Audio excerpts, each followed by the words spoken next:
밤이 오면 고통이 시작되는 병이 있습니다. 그것은 불면증입니다.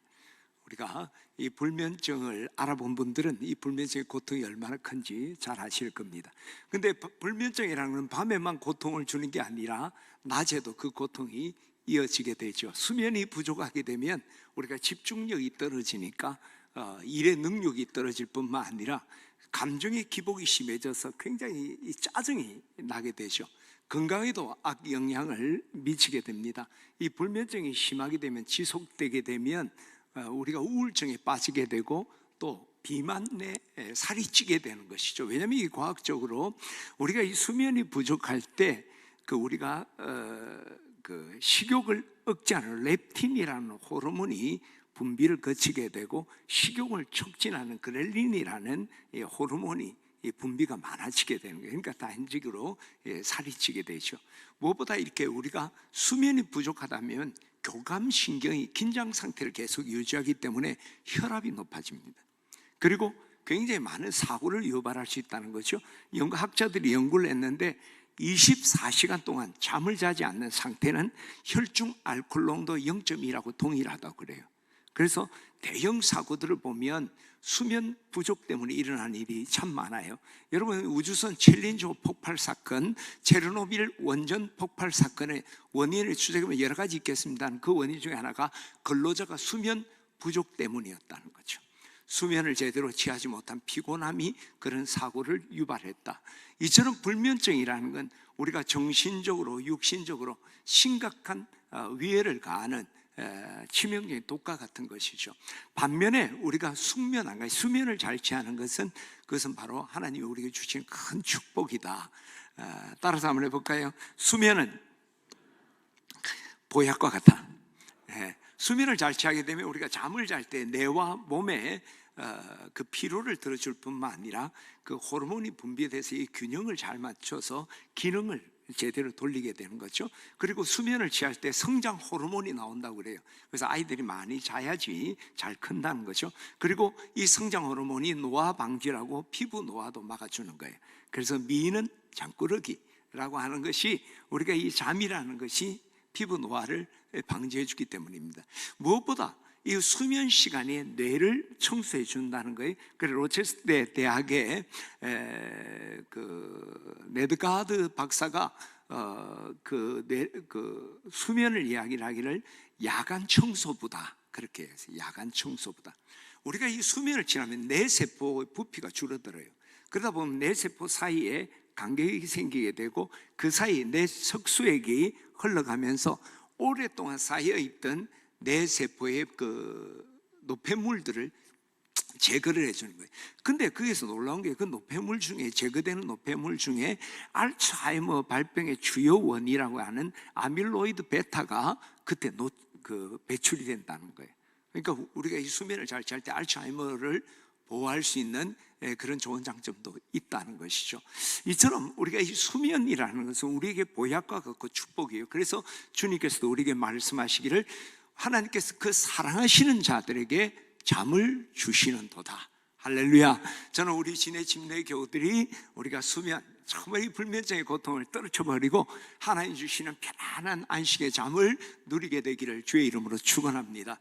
그런데 우리가 이 수면의 축복이 우리에게 있는데 절대로 우리가 잠들지 말아야 될 것이 있다는 거죠. 그것은 바로 영적으로는, 육신적으로는 우리가 평안한 수면을 취해야 되지만 영적으로는 결코 잠들면 안 된다. 왜 영적으로 잠이 들면 안 되는가? 우리가 영적으로 잠이 들게 되면 우리 인생의 어떤 문제나 위기가 닥칠 때 그 앞에서 우리가 너무 무기력해진다는 거예요.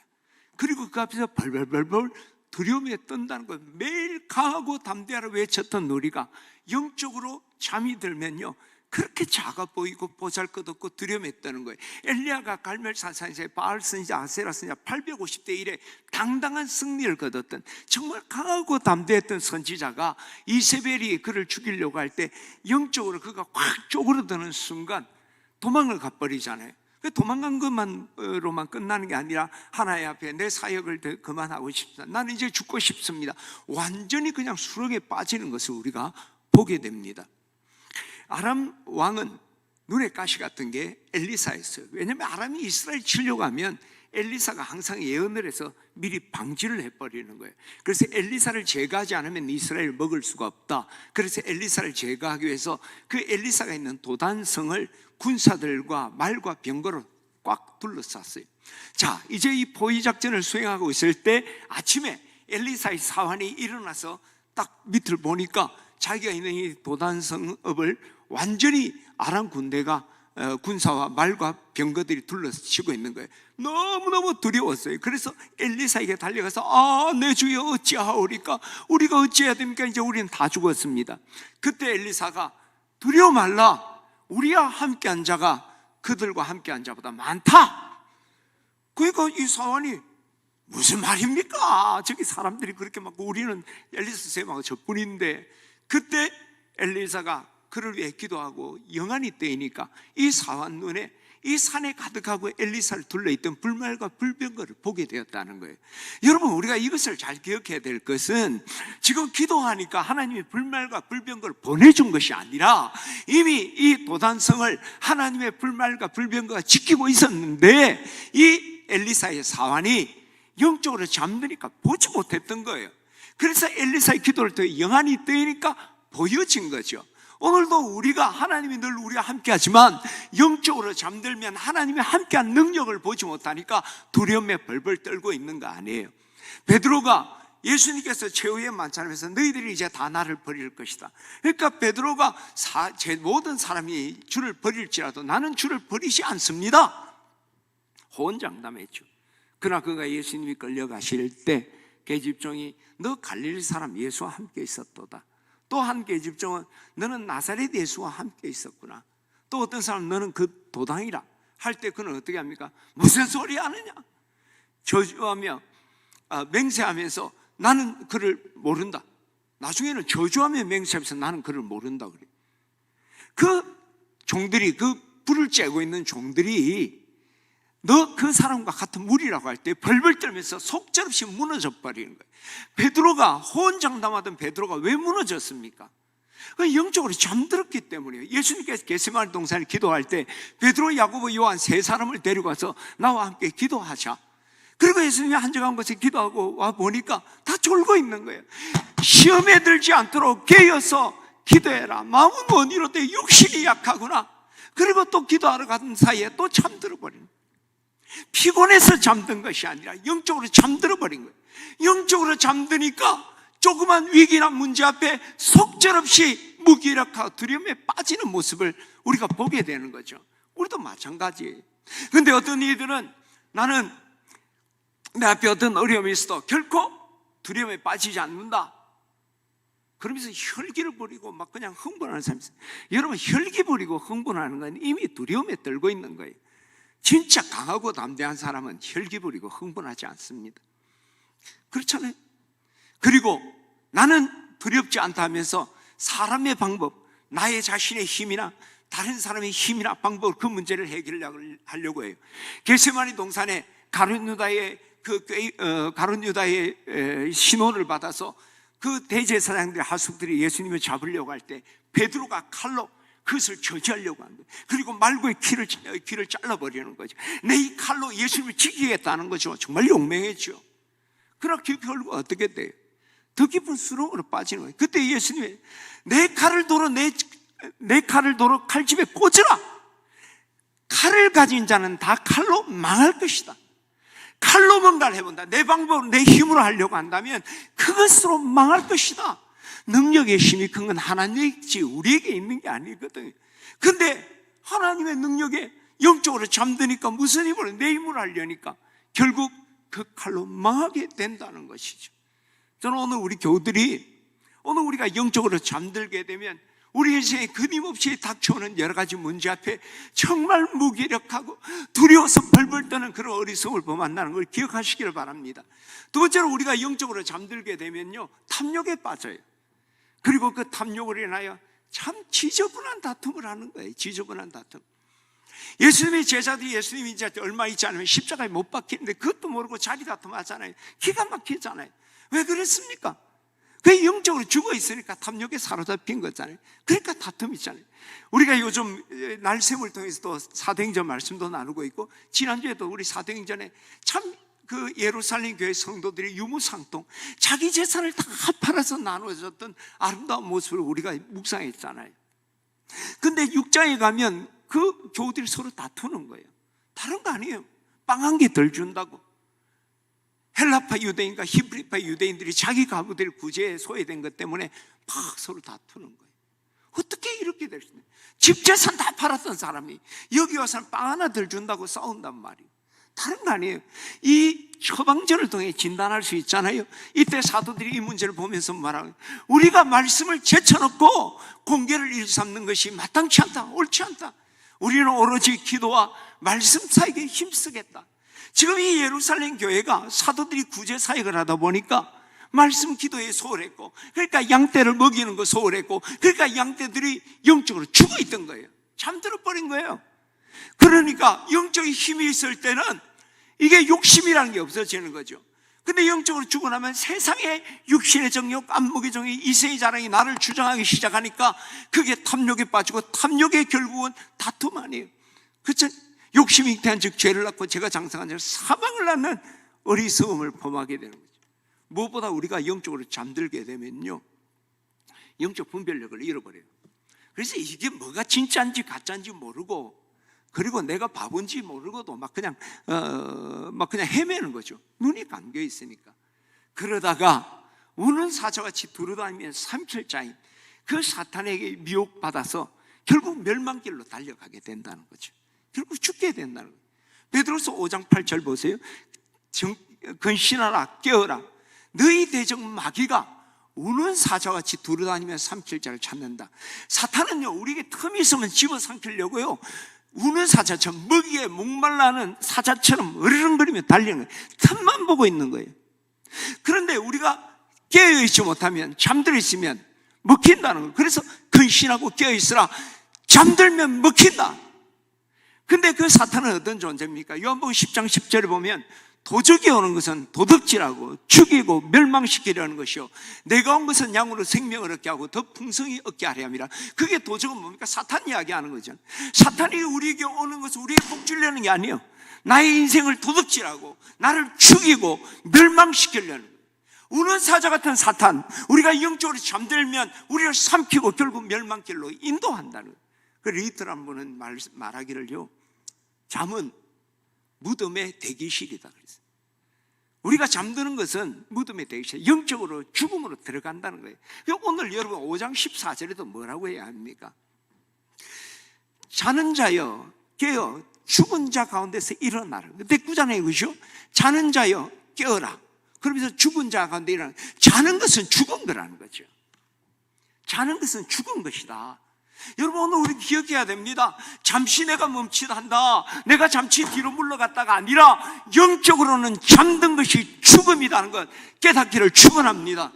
따라서 우리는 늘 영적으로 깨어 있어야 돼요. 믿음 좋은 사람만 sometime 어느 날 부흥하고 난 뒤에 영적으로 깨어 있는 게 아니라 깨어 있지 않으면 죽어요. 그건 죽음이라는 걸 우리가 기억해야 합니다. 여러분, 초대교회 교인들은 한 300년 동안 그 로마의 심한 박해 속에 있었어요. 그때 로마에 있는 사람은 로마 외곽에 있는 지하 무덤인 카타콤에 숨어서 신앙생활을 합니다. 그런데 카타콤 벽면에 보면 물고기 표시가 있어요.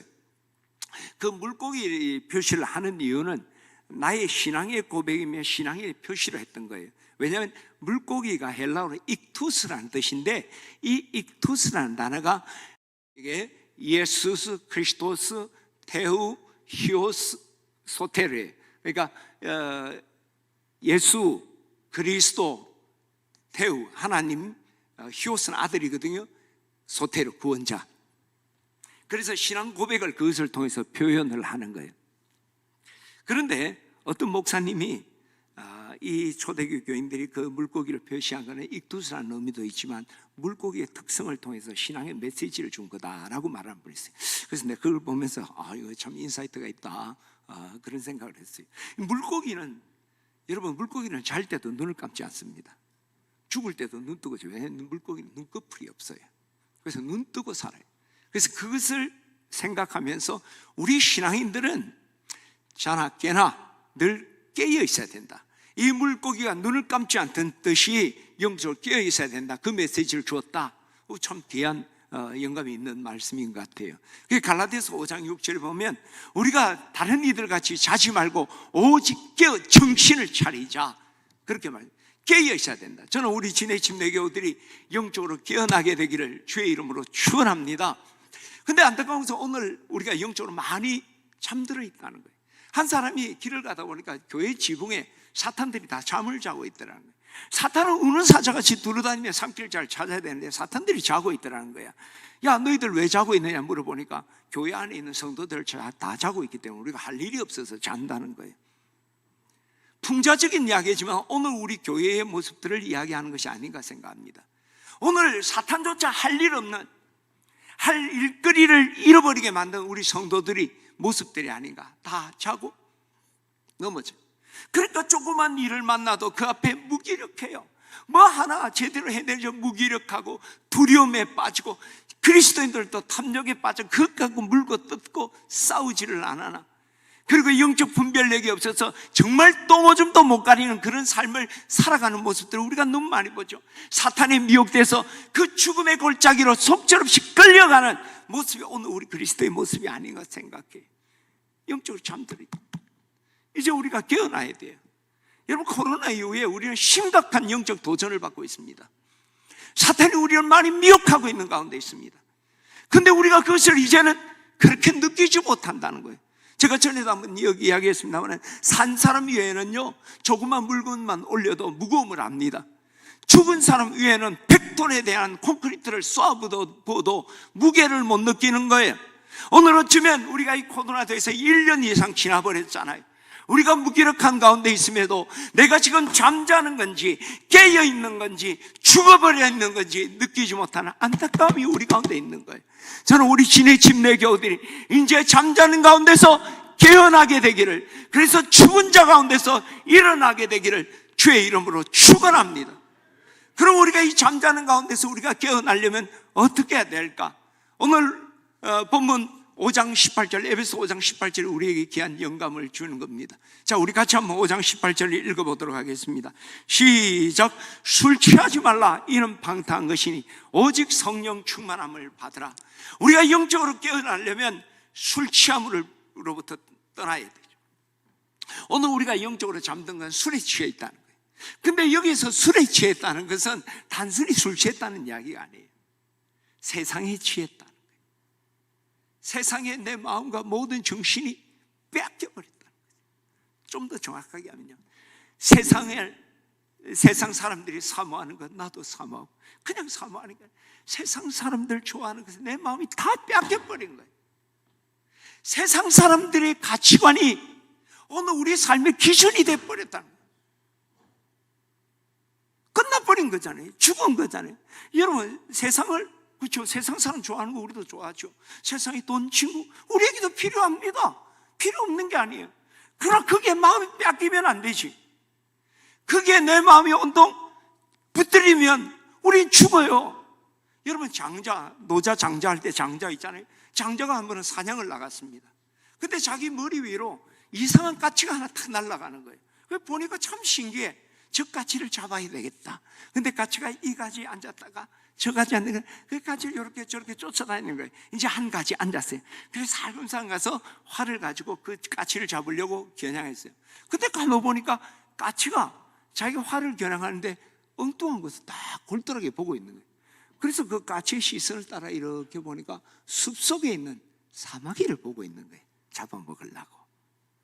그래서 그 사마귀를 보니까 또 사마귀도 뭔가를 골똘하게 봐요. 그래서 가만 보니까 매미를 보고 있는 거예요.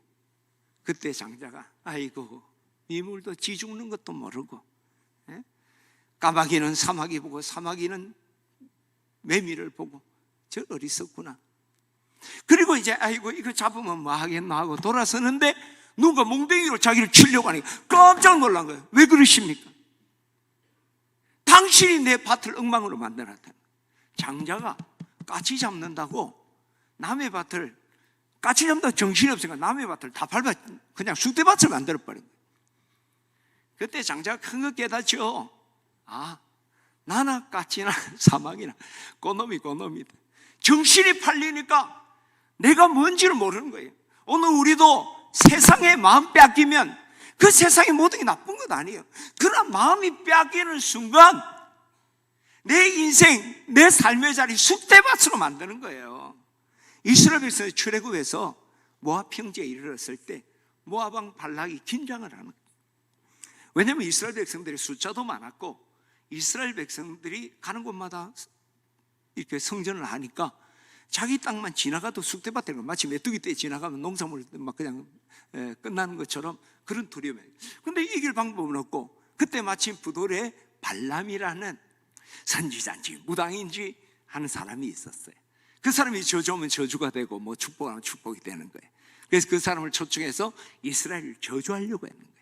그래서 부돌에 있는 발람을 초청했는데 그 은금을 가지고 막 초청했는데 오지 않는 거예요. 왜? 하나님이 가지 마라 했거든. 그러니까 두 번째는 더 높은 고관을 보내요. 그래도 안 와. 세 번째는 높은 고관을 통해서 아주 마음이 흔들릴 이제 선물을 가져가는, 그게 뭐냐면 내가 너를 높여 존귀케 하고 여기 와서 오면 네 원하는 대로 다 해주겠다. 이때 발람이 마음이 막 흔들리기 시작하는 거예요. 그래서 그럼 있어봐라. 하나님께 다시 물어본다. 하나님이 이야기했거든 안 된다고. 우리도 그럴 때 있어요. 하나님한테 떼쓰지 마세요. 하나님이 한 번 안 된다고 확실한 건요 그냥 넘어가야 돼요. 근데 우리가 자꾸 그러면 하나님은 차선을 줘요. 하나님이 왕을 달라는 이스라엘 백성들에게 왕 안 된다 했거든. 근데 왕을 자꾸 달라니까 왕을 줘요. 그 이후에 이스라엘 역사는 뭡니까? 왕을 달라고 했던 이스라엘 백성들이 왕을 통해서 어떻게 실패하는가 보여주는 역사잖아요. 실패의 역사. 왕을 따랐던 실패의 역사들. 레위기션 가면 경로를 이탈했습니다. 돌아가십시오. 그래도 밀어붙이면 어때요? 어느 시점 가면 새로운 경로를 찾았습니다. 지름길은 아니에요. 어쩔 수 없이 돌아가는 거예요. 지금 이제 자꾸 물으니까 하나님이 그래? 그럼 가든지. 얼마나 신이 났어요. 그 새벽 기도도 안 하는 사람이 이런 새벽에 나귀를 준비하고 막 그냥 발람에 가려는 거야. 가고 싶었는데 하나님 가지 말아 못 갔는데 하나님 허락이 떨어진 거예요. 사실 하나님이 원한 건 아니었는데. 그리고 이제 나귀를 타고 출발하는데 이 나귀가 앞으로 가지 않고 밭으로 들어가는 거예요. 이놈이 돌았나 하고 나귀에게 채찍질해. 그러자 나귀가 이번엔 좁은 포도원 사이에 가서 딱 안 움직이는 거예요. 그리고 자꾸 이 포도원 벽에다가 비비니까 발람의 발이 그게 진리게 하잖아. 그 발람이 화가 나서 또 채찍질해. 그러자 이번에는 앞으로 나가는 게 아니야. 그 앞에 넙죽 엎드려 버리는 거야. 그러니까 발람이 너무 화가 난 거예요. 저기 가면 이제 내가 모든 걸 얻을 수 있는데 이 나귀 새끼가 말을 안 듣는 거야. 자기 지팡이를 들어 때리려고 하는 거야. 그때 하나님이 나귀의 입을 여신 거예요. 내가 당신에게 무엇을 했길래 이렇게 3번이나 때립니까? 네가 나를 거역하게 했기 때문이야. 내게 칼이 있었으면 너를 죽였을 것이다. 그래서 나귀가 내가 평생에 당신이 탄 나귀인데 내가 언제 당신에게 이렇게 한 버릇이 있었더냐? 내가 이렇게 한 적이 있더냐? 그죠? 발람이 할 말은 없었죠. 그때 하나님께서 발람의 눈을 띄우니까 그 앞에 칼을 빼든 하나님의 사자가 칼을 빼들고 탁 서 있는 거예요. 놀라서 그 앞에 엎드리게 되죠. 그때 하나님의 사자가 이야기를 합니다. 네가 왜 내 나귀를 3번이나 때리느냐? 내 앞에서 내 길이 사악함으로 내가 너를 막으러 나왔는데 나귀가 나를 보고 3번 돌이켜 나를 피하였다. 만일 나귀가 나를 돌이켜 나를 피하지 않았다면 내가 먼저 너를 죽이고 나귀는 살렸을 것이다. 기가 막힌 일 아니에요. 나귀 새끼도 본 하나님의 사자를 발람은 보지도 못한 거예요. 자기 살리겠다고 밭으로 포도원 사이에 엎드렸던 나귀 생명의 은인은 아니죠. 은수죠. 생명을 살린 이런 은인 같은 나귀를 죽이려고 한 거예요. 정말 말이 안 되잖아요. 여러분, 이 두 편의 이야기 보면서 뭘 느낍니까? 장자를 통해서, 이 발람을 통해서.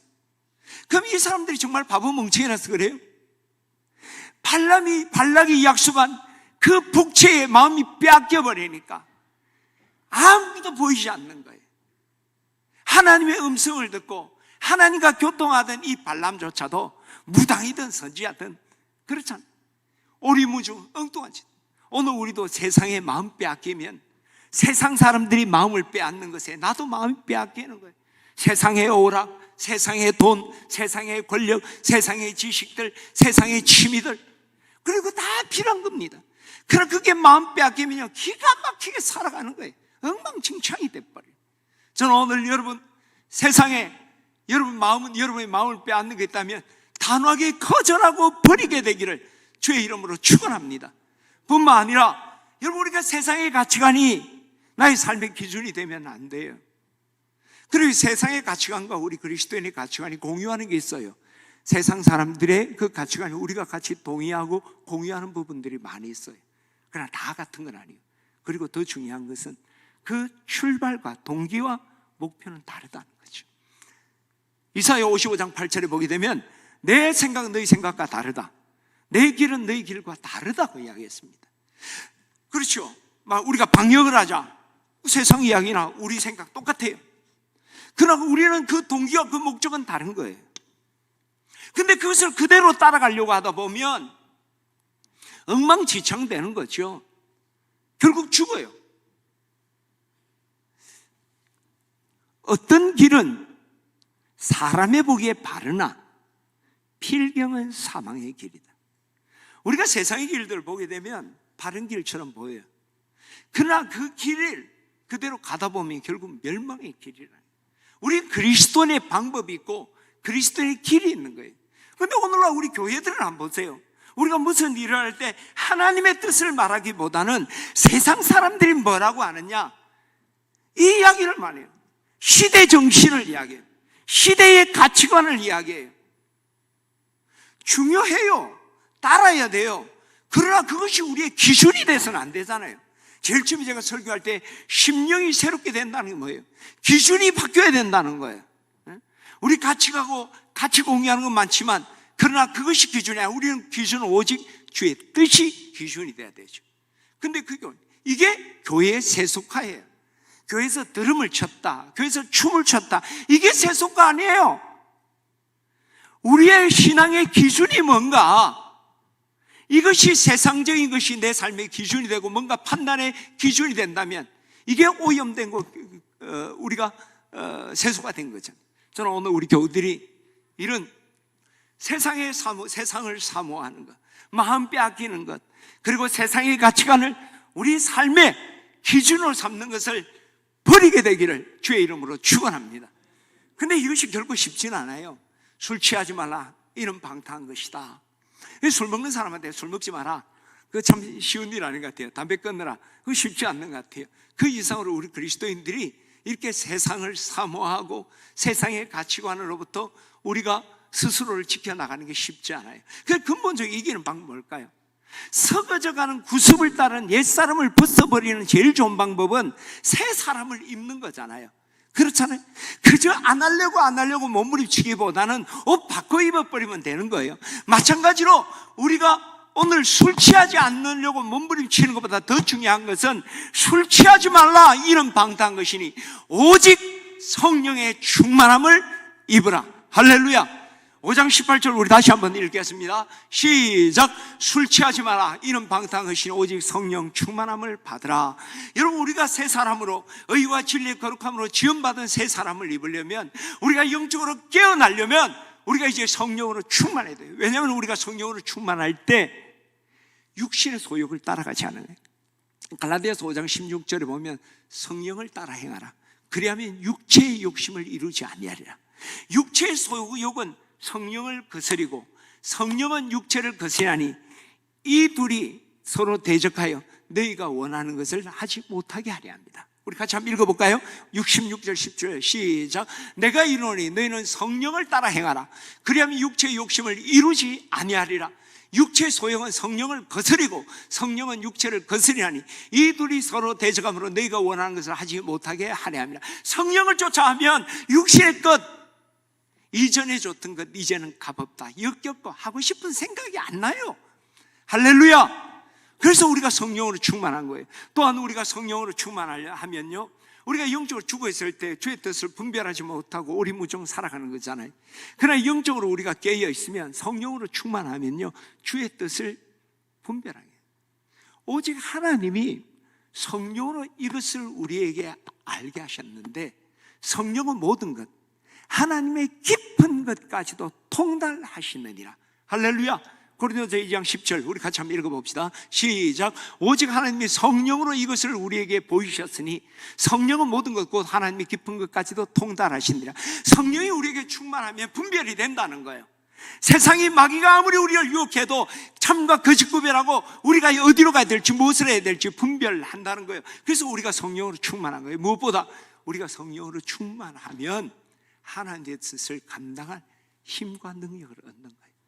그래서 주님께서 땅끝까지 내 증인이 되라고 하면서 뭐라고 해요? 오직 성령이 너에게 임하시면 권능 받아라.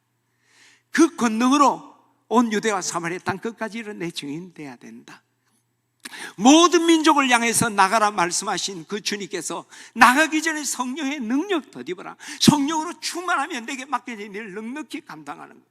그래서 바울은 늘 성령의 능력을 의지하잖아요. 그걸 고린도서 2장 4절에 보게 되면 바울이 이렇게 고백합니다. 내 말과 내 전도함이 설득력이 있는 지혜의 말로 아니하고 성령의 나타남과 능력으로 했다. 할렐루야. 그가 말하고 전도하는 것이 설득력 있는 지혜의 말로 하지 아니하고 성령의 나타남과 능력으로 했다. 할렐루야. 말레이 목사님이 이런 이야기했어요. 반쯤 읽은 설교는 영적 소화불량을 일으킨다. 반쯤 읽은 설교가 뭐예요? 성령의 기름 부으심을 받지 못한 말씀. 저도 제가 설교하는 사람 아닙니까? 설교 준비를 하고 준비하고 설교를 해요. 그런데 어떨 때는 그 설교가 반쯤 익은 설교, 성령의 기름 부으심을 완전하게 받지 못한, 정말 은혜에 사로잡히지 못하고 할 때 있어요. 문제가 없어요. 다 있고 설교를 이래 잘했어요. 근데 차이는요, 제가 성령의 기름 부으심을 다 입고 정말 사로잡혔을 때 어떨 땐 그 말씀은 내가 하기 부담스러운 말씀도 있어요. 그러나 성령의 강권함을 따라 할 때는요, 좀 교우들이 듣기 불편한 말인데도 불구하고 그 말씀을 전했을 때는 모두가 은혜 받고 변화되는, 정말 영과 혼과 관절골 진로 쪼개는 역사가 있어요.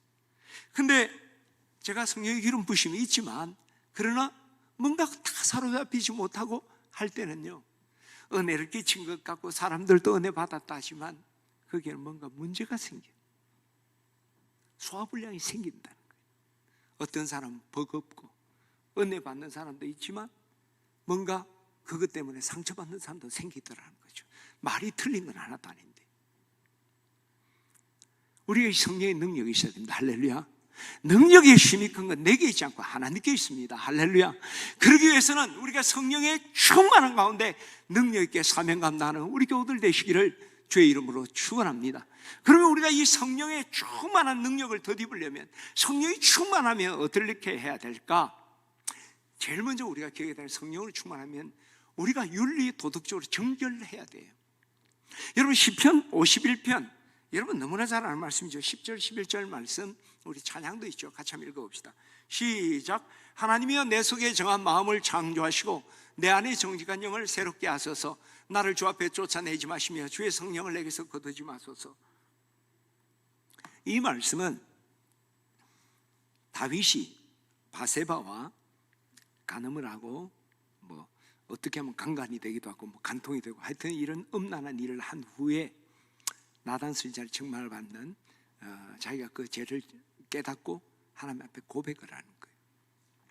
그러면서 다윗이 가장 두려웠던 건 뭐냐면은, 내가 이 죄를 인하여 어떤 고난을 받고 어려움 받는 거, 내가 죄의 페널티를 받아야 되는데, 그러나 하나님의 영이 나를 떠나면 안 됩니다.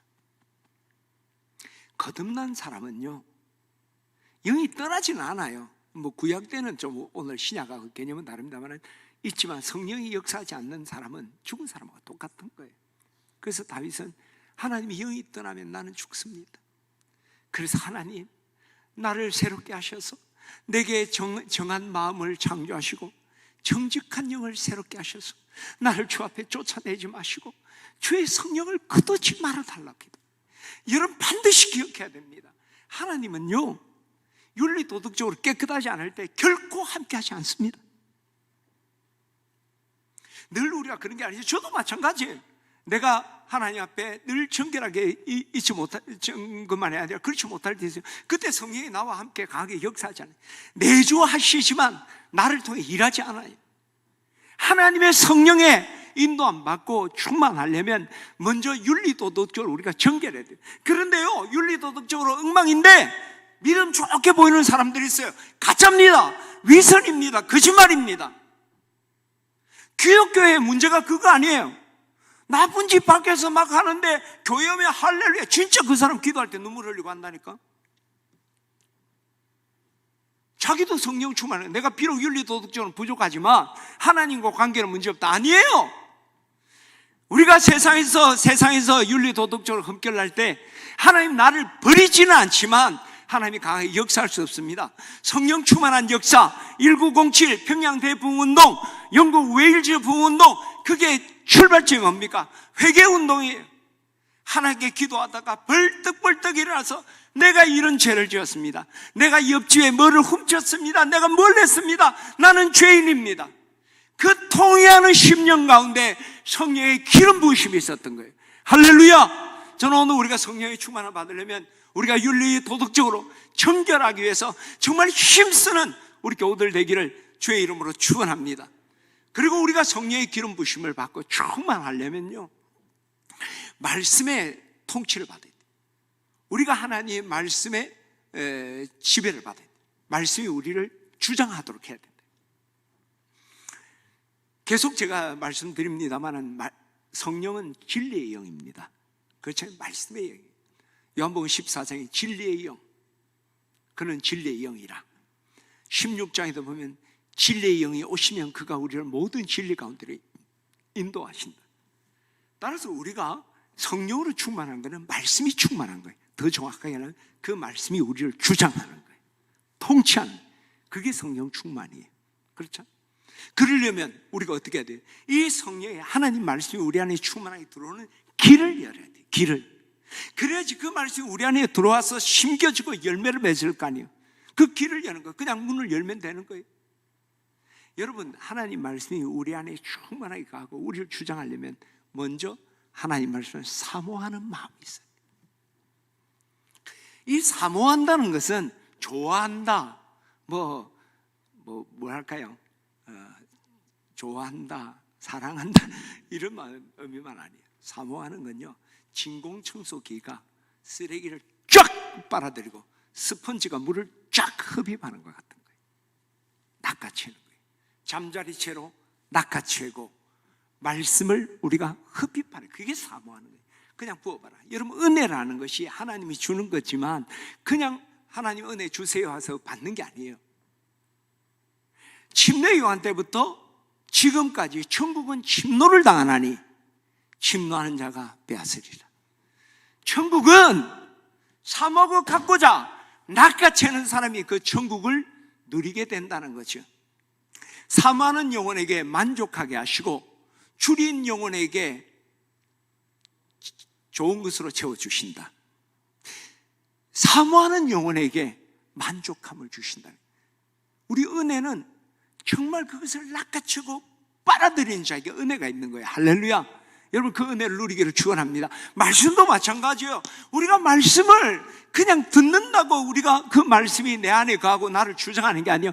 그 말씀을 내 삶으로 빨아들여야 돼요. 잠자리처럼 낚아채야 돼요. 데살로니가 있는 사람은, 베레아에 있는 사람은 데살로니가 있는 사람보다 더 신사적에서 간절한 마음으로 말씀을 받고 이것이 그런가요? 날마다 말씀을 삼고 간절한 마음으로 목마른 사슴이 신의 물을 찾게 갈급하듯이 스펀지가 물을 빨아들이듯이 그때 그 말씀이 내게 역사하는 거예요. 저는 오늘 우리 신의 침례교우들이 여러분 성령 충만, 말씀 충만, 말씀이 여러분 주장하기를 원한다면 말씀을 사모하기를 주의 이름으로 축원합니다.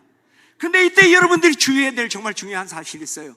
우리가 말씀을 사모할 때 잘못 사모합니다. 우리 말씀 사모한다고 해서 문제가 생기는 경우가 참 많아요.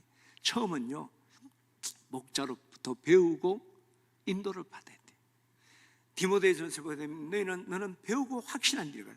디모데는 목사님이잖아요. 누구한테 배울 거야? 근데도 바울이 이야기하는, 바울 자기가 가르치겠다는 건 아니거든요. 딴 사람한테 배우란 말 아니에요. 배우고 늘 배우잖아요. 왜냐하면 여러분, 우리가 말씀을 사모하고 말씀이 내 안에 있는데 바른 말씀을 바로 이해를 해야 돼요. 근데 우리가 목자의 인도함을 받지 못하면 오늘날 많이들이 성경이라고 그래요. 바른 말씀이 아닌 거를 진리라고 오도하고 있단 말이에요. 진짜 기가 막힌 거잖아요. 내가 목회하면 제일 속상해 그래. 그 제가 논리학을 전공하고 그랬는데 제가 따지는 걸 좋아하거든요. 근데 보면 말도 안 되고 어떤 신학생하고 내가 토론을 했어요. 막 그게 맞대. 그래서 맞는데 그래 그게 성경 어디에 나오나 몰라. 성경 어디에 나오는지도 모르고 성경에 있지도 않는 이야기 가지고 조직화된 조직신학, 사람들이 체계화된 교리신학 가지고 뭔가 그게 진리냐 밀어붙이는, 이게 오늘 우리의 신앙이에요.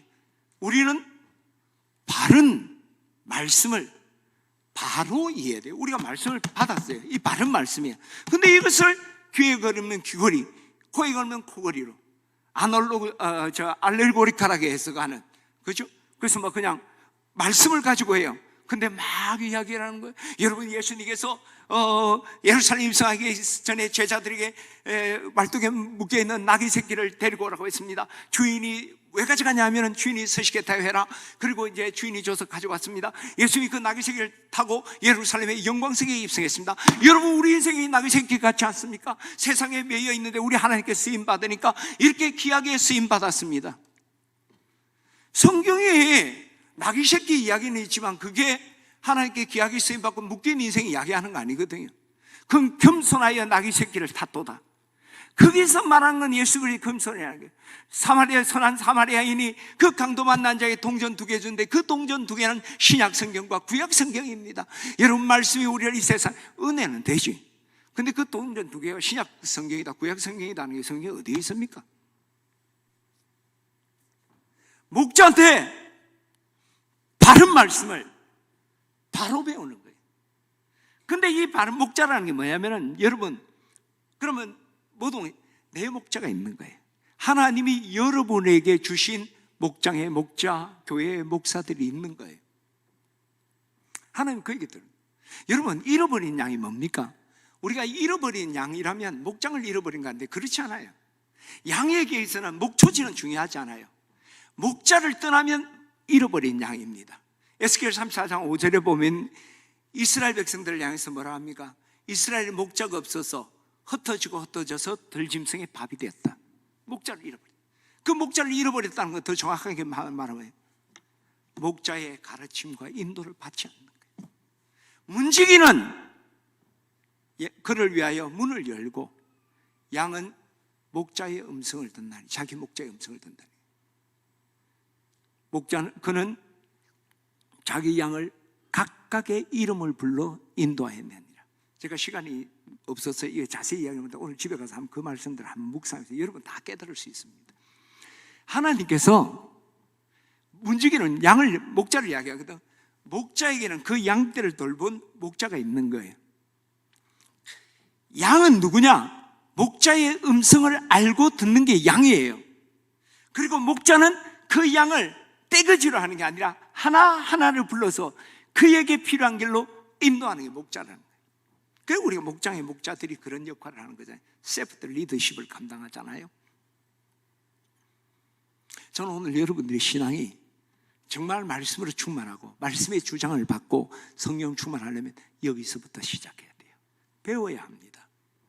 그리고 그것을 자기 목자에게 배우고 인도함 받는 우리 교우들 되기를 축원합니다. 그리고 우리가 성령으로 말씀으로 충만하려면요, 말씀에 순종해야 되죠. 성령 충만이 뭡니까? 성령 충만은 성령이 우리를 지배하는 거예요. 그래서 성령이 내 안에서 자유롭게 역사하셔서 하나님의 영광을 찬미하게 하는 거예요. 그게 성령 충만이에요. 그저 얼굴 벌개진다고 성령 충만되는 게 아니에요.